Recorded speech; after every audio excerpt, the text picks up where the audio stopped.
बिस्मिल्लाहिर्रहमानिर्रहीम। Class first year, subject biology, topic plastids. आज हमने प्लास्टिड्स पढ़ना है कि प्लास्टिड्स क्या होते हैं। प्लास्टिक ऑर्गेनेलीज हैं जो सिर्फ पौधों के अंदर ही पाए जाते हैं। अब ये होते क्या हैं? Plastid membrane bounded pigmented organelles हैं जो कि सेल्स के अंदर पाए जाते हैं। कलर्ड ऑर्गेनेलीज जो हैं वो सेल के अंदर पाए जाते हैं, जिन्हें कहते हैं प्लास्टिड्स। अब इसकी तीन टाइप्स हैं। कौन कौन सी? क्लोरोप्लास्ट, क्रोमोप्लास्ट और ल्यूकोप्लास्ट। सबसे पहले हम क्लोरोप्लास्ट पढ़ते हैं। ये क्या होते हैं? फोटोसिंथेटिक सेल्स के अंदर मेम्ब्रेन बाउंडेड स्ट्रक्चर्स मौजूद होते हैं, इन्हें कहते हैं क्लोरोप्लास्ट। अब क्लोरोप्लास्ट क्या है? क्लोरोप्लास्ट एक ग्रीन कलर का ऑर्गेनिक पिगमेंट है जो कि सेल के अंदर पाया जाता है। ऑर्गेनिक से क्या मुराद है कि इसके अंदर कार्बन और हाइड्रोजन डायरेक्टली लिंक्ड होते हैं या डायरेक्टली बाउंडेड होते हैं। अब इसका क्या काम है? जो क्लोरोप्लास्ट है वो सूरज की रोशनी को जज़ब करता है और उससे क्या करता है? फूड मैन्युफैक्चर करता है या ग्लूकोज तैयार करता है। अब पौधे क्या करते हैं? वो सूरज की रोशनी यूज़ करके हवा से कार्बन डाइऑक्साइड और ज़मीन से पानी जज़ब करते हैं और उससे ग्लूकोज बनाते हैं। फिर उससे जो खुराक बनती है वो खुद भी यूज़ करते हैं और दूसरे एनिमल्स को भी प्रोवाइड करते हैं। अब ये सूरज की रोशनी को जज़ब करेगा और खुराक तैयार करेगा या ग्लूकोज तैयार करेगा। अब जो क्लोरोफिल है, इसका जो स्ट्रक्चर अगर देखें तो इंसान के अंदर जो ऑक्सीजन कैरिंग प्रोटीन होती है हीमोग्लोबिन, उससे रिजेंबल करता है।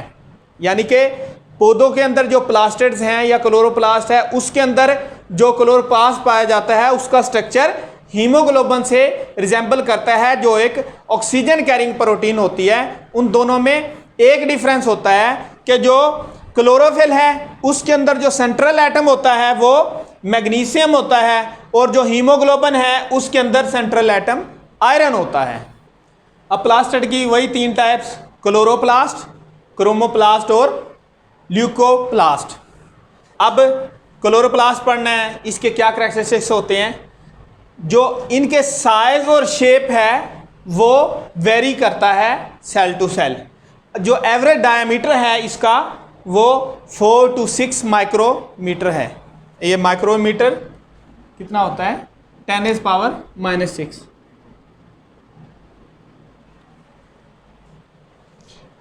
अब अगर इसके स्ट्रक्चर को लाइट माइक्रोस्कोप की मदद से देखें तो ये स्मॉल ग्रैनुअल स्ट्रक्चर नजर आते हैं जो कि मैट्रिक्स के अंदर एम्बेडेड होते हैं। यानी कि छोटी छोटी दानेदार साख्तें होती हैं जो मैट्रिक्स के अंदर तैर रही होती हैं। अगर इलेक्ट्रॉन माइक्रोस्कोप की मदद से देखेंगे तो इसके तीन कंपोनेंट्स नजर आते हैं। पहला है इन्वेलप जो उसको कवर करता है, स्ट्रोमा, तीसरा थालाकाइड मेम्ब्रेन। अब हम इसका स्ट्रक्चर ड्रा करते हैं, फिर हमें और भी ज़्यादा समझ आएगी।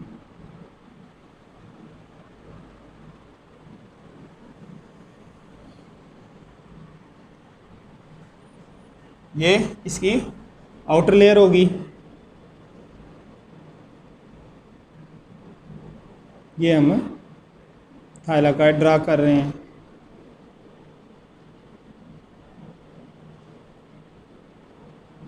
और जब थाइलाकाइड की एक पायल हो जाता है, एक गुच्छा हो जाता है, जैसे हम सिक्के एक दूसरे के ऊपर रख देते हैं तो उसे कहते हैं ग्रेनम।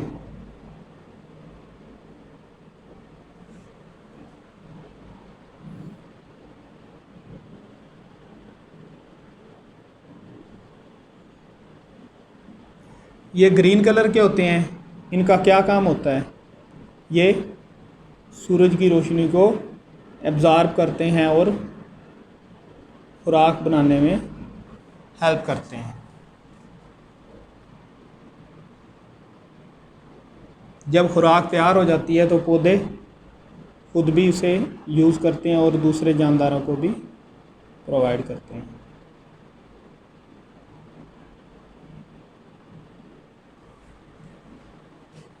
ये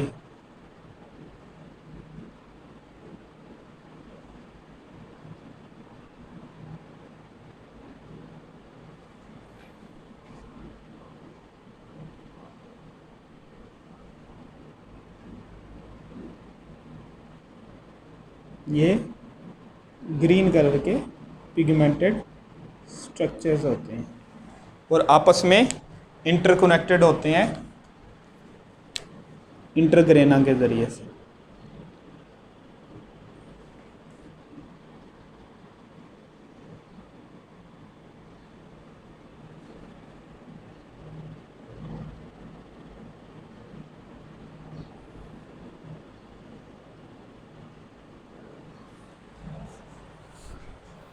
ये डायग्राम है क्लोरोप्लास्ट की, जिसमें थाइलाकाइड दिखाया हुआ है, ग्रेनम, पाइल ऑफ थाइलाकाइड, और आउटर मेम्ब्रेन है, स्मूथ, इनर मेम्ब्रेन है, स्ट्रोमा है और इंटरग्रेनम नॉन ग्रीन पार्ट होता है। अब हम पढ़ते हैं इन्वेलप क्या होता है। Envelope double membrane bounded structure होता है जो इसको कवर करता है। उसके बाद स्ट्रोमा है। स्ट्रोमा क्या, जैसे सेल के अंदर साइटोप्लाज्म होता है, इसी तरह जो क्लोरोप्लास्ट का साइटोप्लाज्म होता है उसको स्ट्रोमा कहते हैं। इसके अंदर बहुत सारे प्रोटीन्स वगैरह होते हैं, राइबोसोम होते हैं, और बहुत माइन्यूट क्वांटिटी में, स्मॉल क्वांटिटी में जो है वो इसका सर्कुलर डीएनए मौजूद होता है इसके अंदर। और ये वो जगह होती है जहाँ पे फोटोसिंथेसिस होती है, जहाँ पे कार्बन डाइऑक्साइड को जो है लिया जाता है और उससे ग्लूकोज बनाई जाती है, और इस जगह पे कुछ प्रोटीन्स की तैयारी भी मुमकिन होती है। अब क्लोरोप्लास्ट के तीसरे और लास्ट हिस्से की तरफ चलते हैं जो कि थाइलाकाइड है। अब थाइलाकाइड हमने ड्रा भी किया हुआ है। ये फ्लैट वेजिकल्स होते हैं जो एक दूसरे के ऊपर जुड़ते हैं, एक पाइल बनाते हैं, तो फिर क्या बनता है, ग्रेना। ठीक है, तो थाइलाकाइड कैसे बना कि बहुत सारे जो ये मिलकर एक दूसरे के ऊपर पाइल बनाते हैं, जैसे सिक्के एक दूसरे के ऊपर रख दिए जाएं तो ग्रेनम बनता है। अब ग्रेनम में कहा जाता है कि 50 या मोर देन 50 जो है वो थाइलाकाइड स्टॉक होंगे तो एक ग्रेनम बनता है। अब इनकी जो लेयर्स हैं वो ग्रीन नज़र आती हैं क्योंकि इनकी लेयर्स के ऊपर क्लोरोफिल मौजूद होता है। क्लोरोफिल की मौजूदगी की वजह से इनका रंग जो है वो ग्रीन नज़र आता है। इससे यह भी मुराद है कि सूरज की रोशनी को ये एब्जॉर्ब करेंगे और शुगर की तैयारी के लिए उसको इस्तेमाल करेंगे।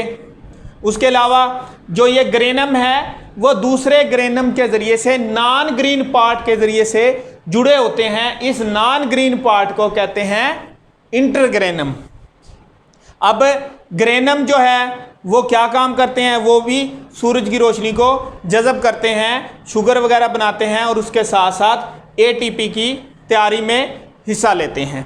जो क्लोरोप्लास्ट है हमने ये पढ़ा था कि इसके अंदर अपना स्मॉल अमाउंट में डीएनए होता है। इससे क्या मुराद है कि ये सेल्फ रेप्लिकेटिंग ऑर्गेनेलीज होते हैं। ये क्लोरोप्लास्टड की फर्स्ट टाइप हमने डिटेल से डिस्कस कर ली है। दूसरे टाइप्स के जो प्लास्टड होते हैं वो क्रोमोप्लास्ट होते हैं। हम देखते हैं कि पौधों के डिफरेंट कलर्स होते हैं। जो डिफरेंट कलर्स पौधों में होते हैं वो क्रोमोप्लास्ट की वजह से होती हैं। यानी कि फूल की पत्तियों के हमने रंग देखे हैं, डिफरेंट कलर्स के जो रंग होते हैं वो क्रोमोप्लास्ट की वजह से होते हैं। जो डिफरेंट कलर्स के जो रंग होते हैं, पेटल्स होती हैं, वो इंसेक्ट वगैरह को अपनी तरफ अट्रैक्ट करती हैं, जिसकी वजह से पोलिनेशन में हेल्प मिलती है। उसके अलावा क्रोमोप्लास्ट में ये जो सीड की डिस्पर्सल होती है इसमें भी हेल्प मिलती है। और जो फ्लावर्स होते हैं, जो राइपन्ड फ्रूट्स होते हैं, इनमें भी क्रोमोप्लास्ट पाए जाते हैं। आखिरी टाइप जो है वो है ल्यूकोप्लास्ट। जो ल्यूकोप्लास्ट हैं वो प्लास्टिड की ऐसी टाइप है जिनका कोई मखसूस रंग नहीं होता, वो कलरलेस होते हैं और उनकी जो शेप्स हैं वो भी डिफरेंट होती हैं। वो ट्रायंगुलर शेप के भी होते हैं, ट्यूब की शक्ल के भी हो सकते हैं। और ये कहाँ पे पाए जाते हैं? मोस्टली ये पौधे के जो अंडरग्राउंड पार्ट्स हैं उनमें पाए जाते हैं, या जो स्टोर्ड फूड वगैरह है उसमें पाए जाते हैं। आज हमने क्लोरोप्लास्टिड वगैरह है, प्लास्टिड और उसकी डिफरेंट टाइप्स को डिटेल से डिस्कस किया है।